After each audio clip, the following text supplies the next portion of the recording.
I'm Nadira Tudor, and this is The Fall of Kabul, a soldier's story. Was it worth it? Now, I want to start by taking you back to when you first heard the news that Kabul had fallen, how you felt, you know, what was going through your mind, given that you had experience of being there?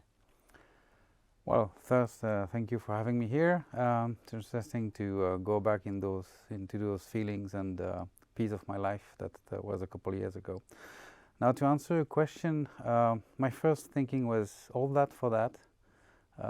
It was a disappointment, of course, because every one of us did our part. Some did bigger part, of course. I'm thinking about the militaries and the people on the ground.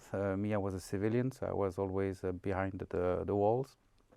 But I felt that all this collaborative work that was done there, which is not easy for anyone, and suddenly seeing it completely not cancelled, but going to an end, and a very abrupt end, and it happened so fast. I mean, like a lot of people, I was on TV and watching the news almost in real time, and I really thought, well, all that work for all those years, all this motivation, it was a real disappointment.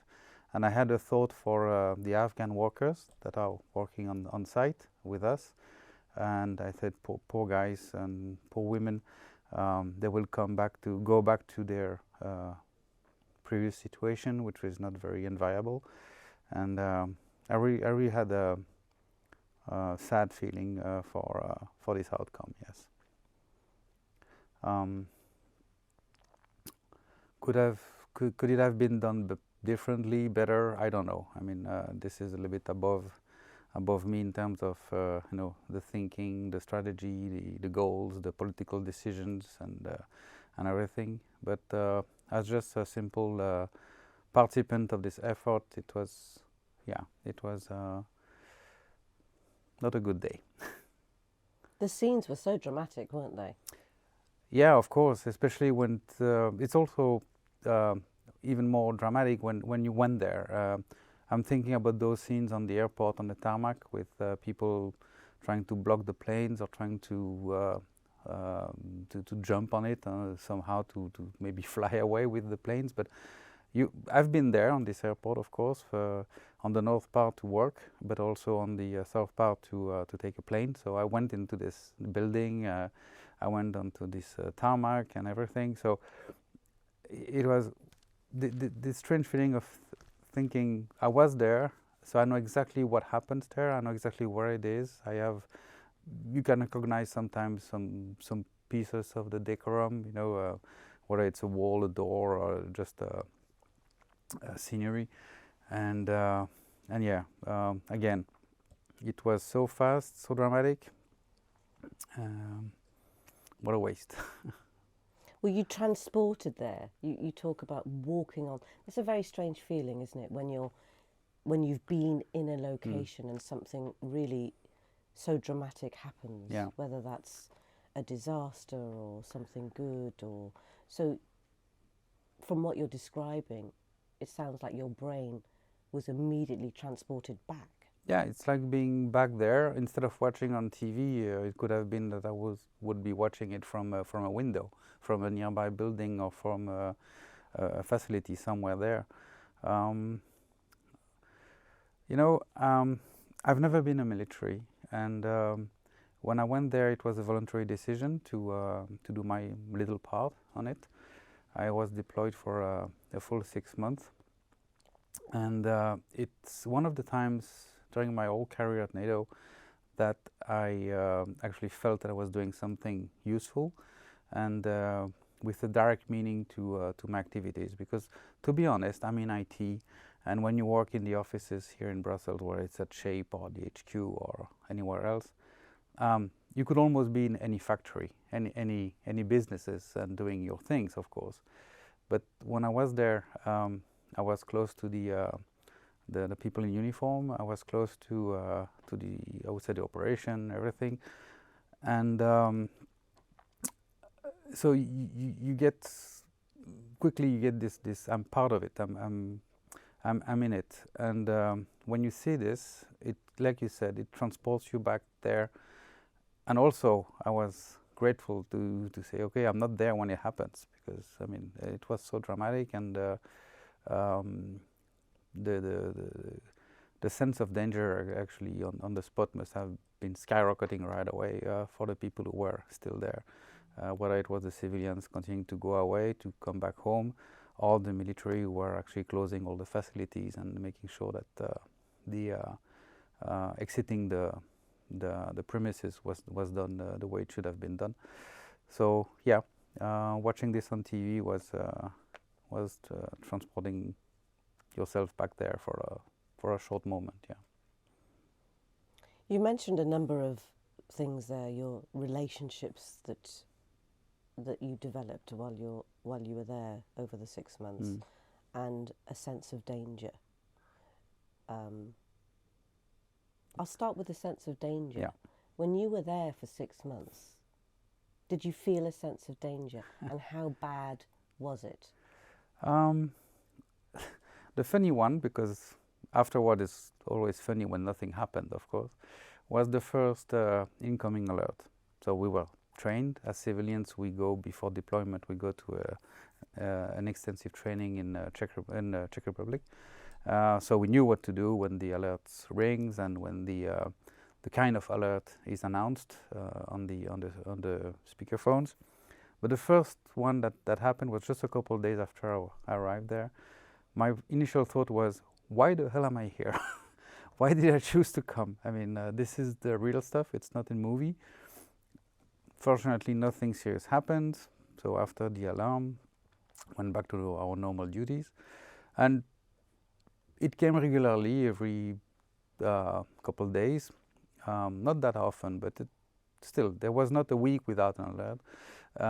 So the more we go through, the less we are frightened, of course, because we are in control, we know what to do. And at one point, after a couple of months, I mean, we were just putting the helmet on, the flak jacket, and continue to work. Because if you are inside, you don't go out, so you just stay there. And I could see my new colleague who just arrived a couple of weeks before, a couple of days, and he was exactly like I was in the first time. He was a little bit freaking out. He was, what do I do? Where do I go? And I just had this reassuring talk saying, no, just put your stuff on and just wait and be ready to obey whatever orders come, but just let it go, relax. I know it's not easy. So to answer your question, yeah, I felt a sense of danger, but with the time you get used to it a little bit, and you get also reassured that you're well surrounded. Or do you become desensitized? Not desensitized, but you manage it. You know, when it's a new situation, whatever it is, there's always the uncertainty and the unknown factor, which is quite destabilizing sometimes from a human perspective. I mean, I speak generally.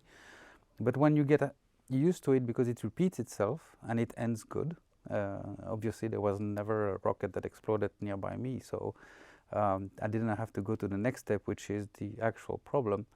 At the end, you even take it very lightly. I recall one time we were at the cantina and we were eating, and alarm rings, so we go under the table. That's what we are supposed to do. And I saw the colonel, who was my boss, just reach for his plate on the table and continued eating. Say, it will get cold. So he was eating under the table. So I was there sitting with the guys, and at the end we laugh about it, because he said that's the best place to be during an alert. There's food everywhere. So if it lasts a couple hours, at least we have something to eat. So you see, as a human, you try to find the best way to cope with the situation. Panicking is not good. Being frightened is not good. Being aware of the danger is good, because you have to know where you are. You have to know how to react, how to behave. And I was just repeating in my head what we've been told during the training. For example, it's quite obvious: get inside. If it's a soft inside like a tent, try to reach something harder if you can. If you're outside and there is commotions around and you see people in uniform running around with their gun loaded and everything, just don't try to talk to them. Just make yourself forgotten And if they ask you to just lie on the floor, face down, leg and arm spread, don't try to explain that you're walking with them. Just do it, because they don't have the time to analyze the situation and to discuss with you. And if there are explosions, they won't hear you. So even if they cuff you, let them go, and then things will be sorted out after. There's no problem, and it's better not to resist, of course. So all those things were in my head, and at the end, yeah, it was a dangerous situation. The sense of danger was always there, but again, like I said earlier, I felt reassured by knowing that the guys around me, they are professionals, they are trained, they are I mean, I wouldn't want even to say elite people. So I was really not afraid. And my direct colleague was a German military, and we had a very good relationship. And he was just saying to me, in case of an alert, if I'm not there, try to find the thickest soldier and just stay behind, and that's it. So it's a little bit comedic to say it like this, but yeah, indeed, it makes you more, I would say, used or accustomed to it, and ready for the unknown. The other time when I felt danger was when we're commuting between HQ and the airport or other point of presence. It was by helicopter, because it was too dangerous at that time to go by road, and the logistic of road travel was too high. I mean, numbers of cars, numbers of people, and so on. So we went with this helicopter. We were doing those rotations, and very often the door were open. So of course you take the opportunity to look around and to live a little bit like in a movie. And I was looking down at Kabul while flying, and I said, "Oh, what happens if we have to just go down here because there's either a malfunction or there is something else more harmful that happens? How long would it take for the others to come and get us?" And I was looking at those streets, those houses, those movement. And this is also where I really thought, when I'm within the base, I feel secure because of the walls, of course, and everybody is there. But when you're out there, it was really quick thinking of I don't want to be stuck in there and waiting for help to arrive. So that was maybe I enjoyed the flying, of course, but the thought of being stuck somewhere unpleasant was sometimes there. But again, it's only a very, I would say, quick and quick thought. I mean, it doesn't stay long. I mean, you cannot stay scared like this. Otherwise, better to go home, because you're not able to work normally after and to focus on your job.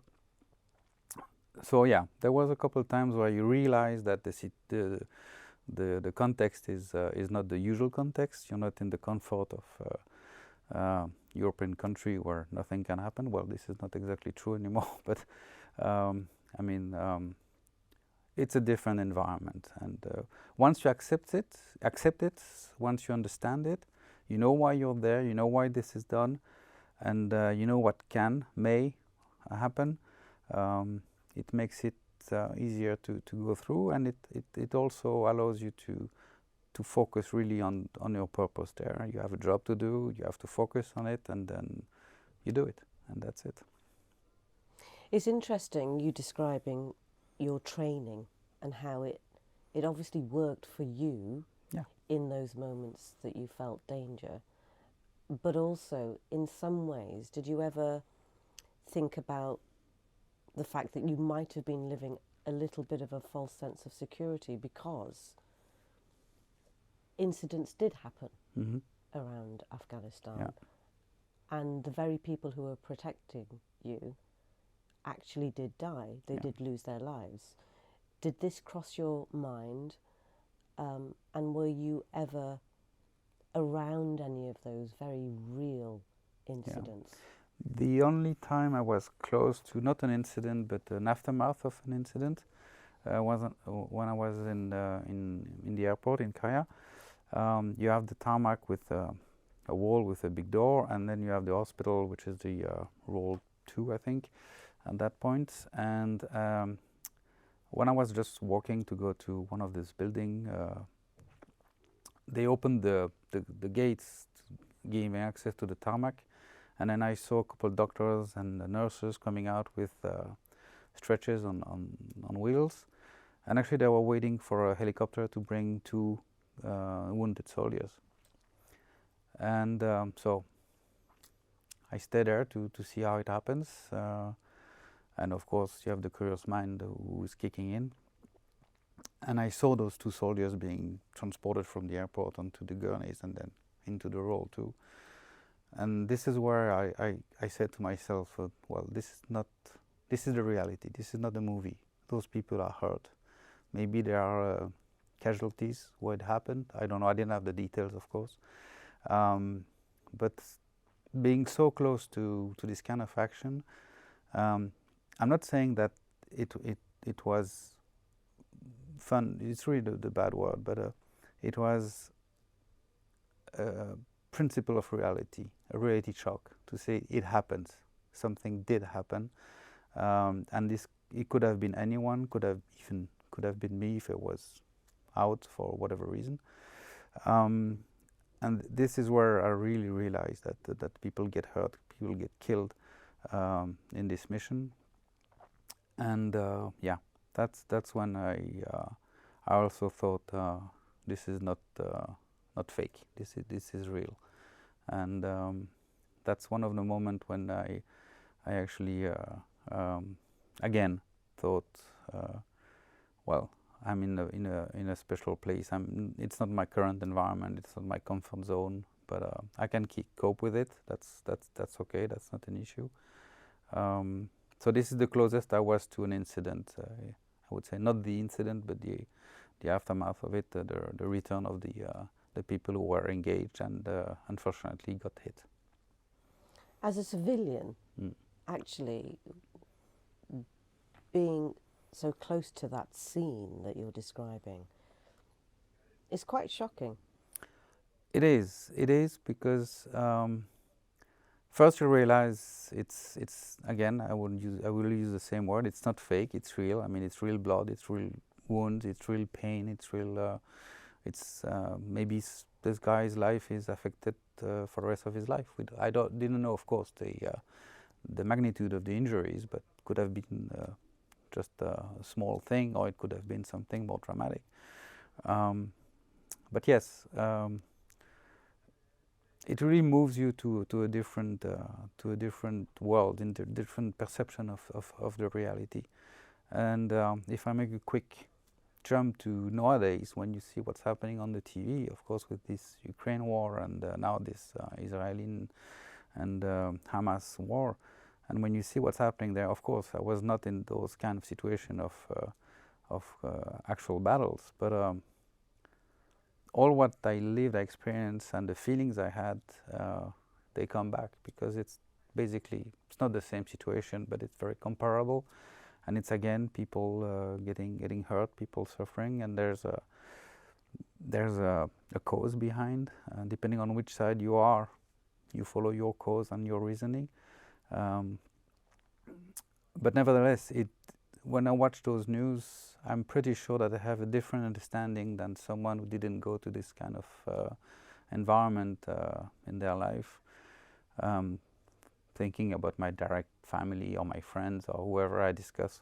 And sometimes when I discuss with some friends, you can see the difference of having lived or not this kind of situation. So it's and I think it will stay. It will be part of me now. It will be part of my memories, my way of seeing the life and the world. And yeah, I think it's for myself it's a good memory because it gave me first a very humble perception of first my role and our place in our life. It's like seeing an accident. You really think that anything can happen very quickly, and sometimes very small events can have lifetime repercussions. And if you're not harmed by it, though, you're lucky, and enjoy life and take a good care of it. That's the most compelling message I retain from this. You can have different emotions watching the same thing, and because you were there, what you got was a snapshot of what happens on the ground during a conflict. Yes. Not being involved with the politics, actually. So I don't know what else you saw, but I'm assuming you would have seen the soldiers in action trying to save these two people that were wounded. Can you describe some of that? Because you've said a number of times it wasn't a movie. We've all seen this in a movie. You're absolutely right. But I've not been in your position. Yeah, what I can say is that walking on what I call the background of this theater of operations, we have briefings, we have report meetings, we have access to information and intel, of course. And when something like this happens, you have reports which are published, of course. So it's accessible for us, depending, of course, of your classification.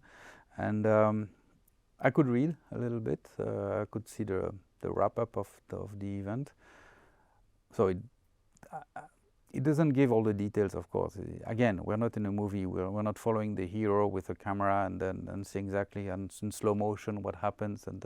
But that's not the point. But it's indeed quite easy to put together the pieces and to get your own imagination of what could have happened, how it happened, and then you talk, because one of the best thing in, when you're among other people is you have to talk about something, so it doesn't traumatize you or it doesn't stay as a bad experience.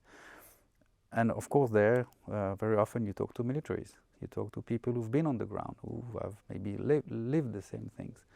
And then they give their own point of view, maybe not on that specific action, but maybe a comparable one, maybe something they experienced themselves.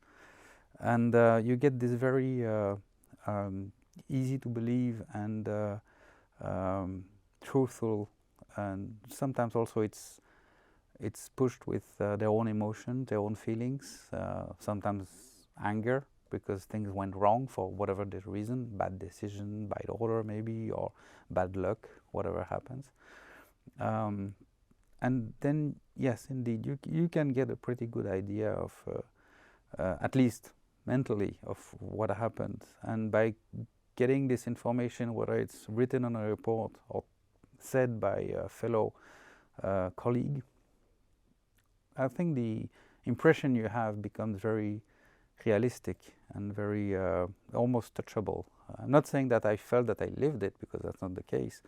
And again, I was But you did live it. You lived your experience of being at the scene. Exactly. So I would say that this very specific action, I lived it by proxy. I lived it really by seeing this aftermath when they came back, and then by talking with colleagues. So indeed, yeah. But again, I'm fortunate not to have been on an actual spot of an incident. But I have a pretty good idea of what happened, and also when you look at those GoPro or helmet-mounted cameras that they use during the missions, during the operations, it also gives a very precise perception of what happened. And the common factor in all that is the fact that when something happens, everything goes in every direction. Whatever plan was set up is not working anymore. I mean, there's this very common saying that when the battle starts, the plan goes to oblivion, and we try to stick to it, but it's not always easy, and there's always new factors, new circumstances that come in very quickly. And this is exactly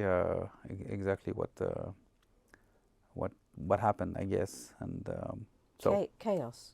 Yeah, chaos, but up to some point it's controlled chaos, I hope, and I wish for them, because if it's only chaos, I don't know how you can get out of it. But they have to rethink the course of actions, the specific actions to do. The intentions cannot go anymore because they plan to go to A, but it's not possible, so they have to go to B. So it goes fast, I guess. Well, those people, they are trained, of course. Speaking of training, one of the things that reassured me, because I want to go back to this being afraid or sense of danger. One of the first alerts, I was outside also, not in the building, and I saw the directions of all the military surrounding me.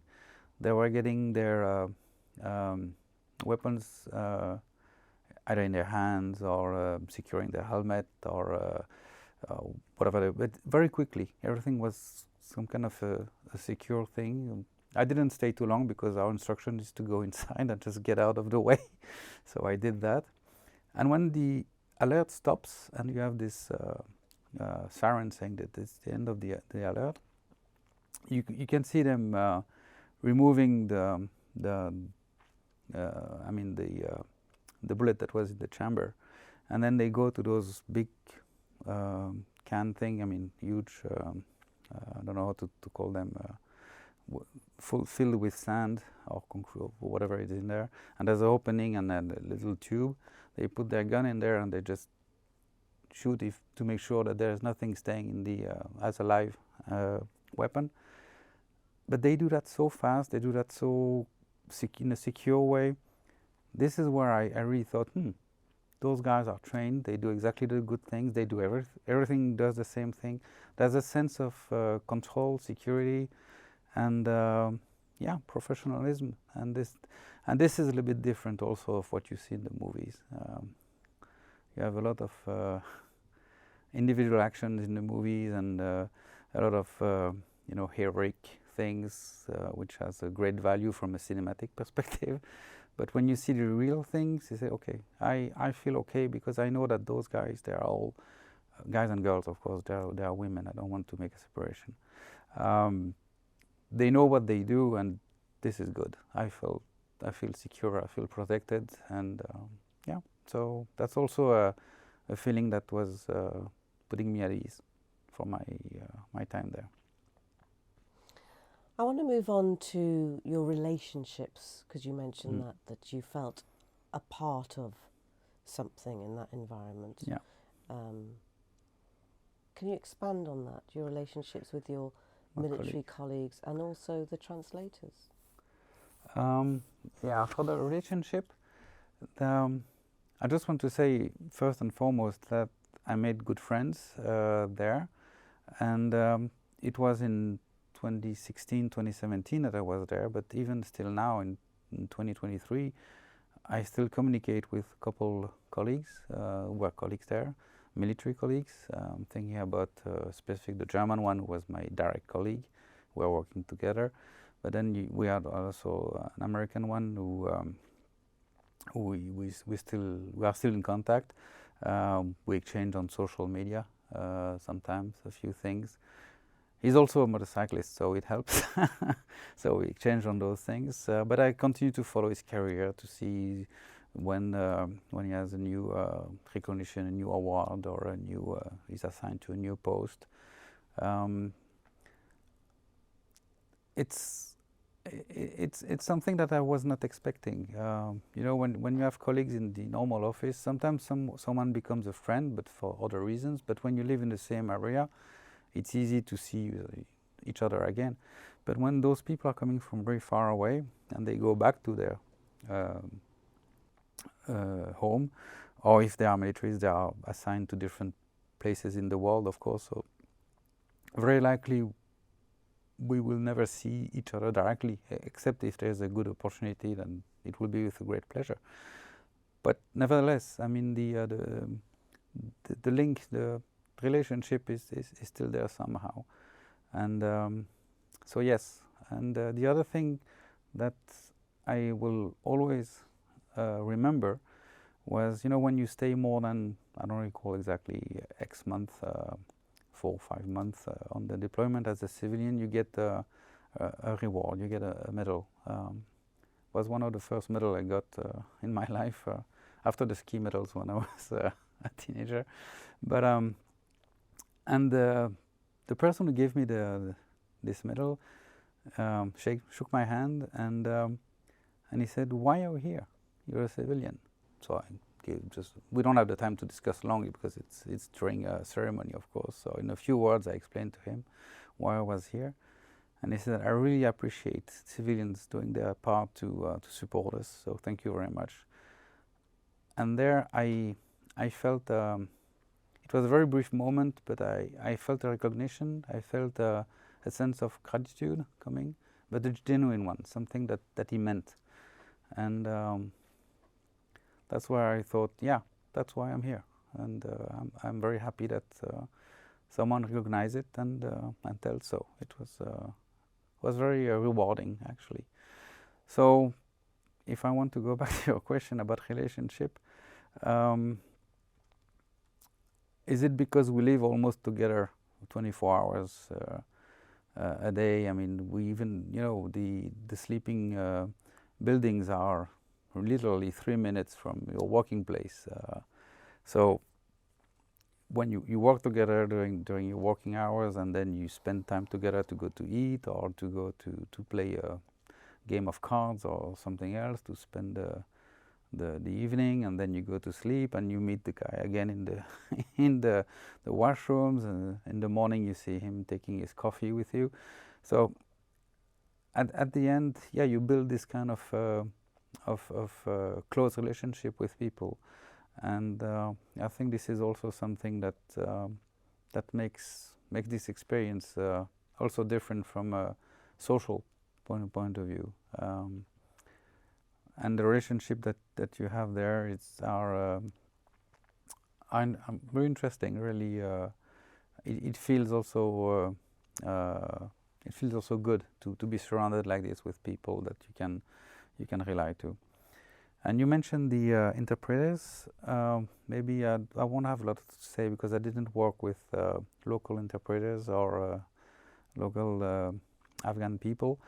It was only when we were doing some, buying a few stuff or going to eat at one of those places where they were offering food and coffee and stuff like that. So we had some little chat with them, but I was not involved from a work perspective with the locals, which I might have enjoyed. I don't know, so I cannot say anything besides that. The one I met and I saw every day for the coffee in the morning, for example, felt very nice people. Very they're open heart. They are. I don't know if they're really happy of what's happening with our country, but I think that they felt that it was better with us there than without. I guess they were hoping for a better life. I mean, this country deserves to be driven by itself, but in the good manners and not the bad ones. So I can only say that there were good contacts, there were nice people, and yeah, maybe they have a lot of smiles on their face, which is also, considering the context, it was maybe surprising to see that they were in such a good mood. But I think it's a human behavior to try to take the best of what we have and to better smile than to be angry. I mean, it's better for your motivation and morale. So I cannot say much unfortunately, about the working with locals. If we go back to you volunteering to go out there and your expectations before you went, and then your experience and the impact, do you think it was worth it? Do you think the conflict was worth it? Okay, you're not asking if it was worth it for me to go there. Both, actually. Okay. I'm going to ask both to you. Okay, I will start with the conflict first, the global picture that doesn't involve me. I think yes, because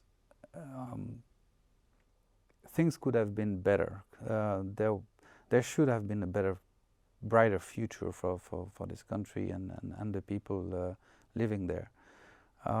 Well, we know the history. We know the Soviet era before, and all the tensions, the wars, this place becoming a background operation for terrorist organizations. Should not have been the case, of course. Now, the way it was managed, the way it was decided, I can only have my vision on it, but I don't have a solution, of course. I will certainly not say I could have done things better, because no, I can't. And I don't have all the understanding, knowledge, and that is needed for this kind of answers. But my belief is that yes, it was worth it. It should have been better. It should have ended differently, that's for sure. Otherwise, we would not have put all this energy and time and effort and resources and lives in this equation. So yeah, I think it had to be done, but the ending is not what we expected. But everybody knows that. Now, from my personal point of view, as small as it is during this grand scheme of things, it was also worth it. Like I said earlier, I mean, it gave me a sense of actually doing something, being part of something, doing my part to support. And us as civilians, that's exactly what we are supposed to do there. Doing all the tasks, almost the chores, that will free the people in uniform of doing it, so they can concentrate on their own mission, which is obviously the belligerent part of it, or the security part of it, because it was mostly a mission of security. So yes, what we were doing had a meaning, had a sense, a purpose. I'm really happy to have done it, because again, like I said, it puts me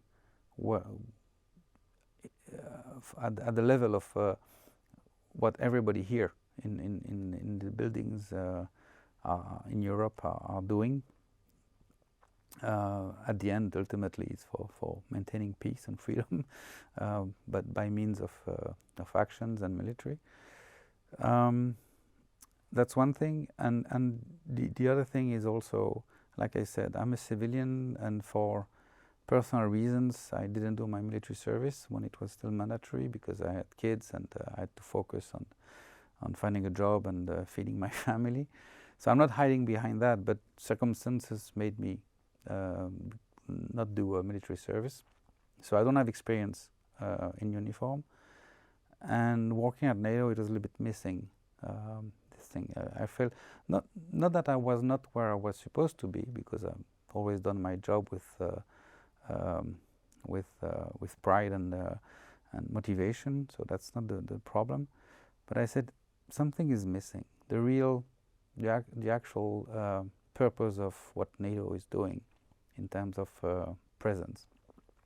And doing this allowed me to live in a military environment for 6 months and to collaborate with people who are doing this job. And it's, to be honest, it's one of the most useful, in my eyes, moment or engagement in work that I've done for all those years that I'm working with NATO was to be there. And when I came back, I changed my job also. I moved from Brussels to SHAPE, and I wanted to go back. So I went to see the operation directorate, and I said, "Can you put me in the waiting list or as a volunteer for a next mission if needed?" And I was ready to go back. And then we had a change in our line management. We were missing a manager, and when he arrived, it was a completely new resource coming from the outside world. And we discussed, and he knew that I wanted to go back to deployment, and he said, "Yeah, but I just arrived. Can you at least stay for at least a year so you can help me getting used to the work and everything?" I said, "Yeah, no problem." And so it stretched a little bit over time, and at the end we came to this to the ending of the mission. So I said, "Okay, won't happen, at least in Afghanistan. Maybe there are other theater of operation, of course." But I won't say that I was disappointed, because it's not like a game that you want to do it to just for the sake of it. But I have to admit that I said, okay, shoot, I could not do this part again, doing my little part to support an operation. Maybe, yeah, in a different context, but this one won't happen. And the thing is that I wanted to go back was also because of my first deployment. It was successful from my point of view. I knew where I was putting my feet. I would have put my feet again. So it would have been easier for me to get back there, knowing exactly how it works, what you have to do, what are the expectations and the way to work. So yeah, but it didn't happen. So I'm not really sad, but I think it's a missed opportunity, and so be it. Thank you for joining us on the Fall of Kabul, a soldier's story. For more episodes and in-depth exploration, visit us on YouTube and on podcast streaming platforms.